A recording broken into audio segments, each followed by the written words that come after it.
Sekretaris Dinas Dinsos Kabupaten Bogor Trian Turangga mengatakan jika pada tahun 2024 ini insentif khusus bakal dikucurkan untuk para relawan.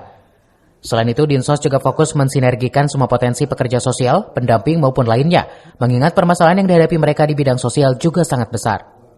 Insentif atau uang pengganti transport kepada relawan untuk menyelesaikan suatu permasalahan yang terjadi di masyarakat selain tentu kelembagaannya. Sebelumnya, Sekretaris Dinsos itu sendiri mengaku kaitan insentif khusus bagi relawan atau pendamping sudah disampaikan ke legislatif dan mendapatkan respon yang positif. Berikan semua potensi PSKS yang ada di Kabupaten Bogor, mengingat permasalahan yang kami hadapi juga sangat banyak, sangat besar.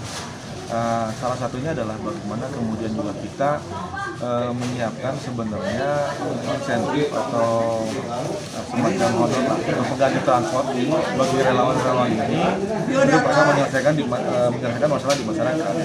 Selain tentu kita membangun kelembagaan. Nah, ini sedang berproses, jadi anggaran sedang berjalan.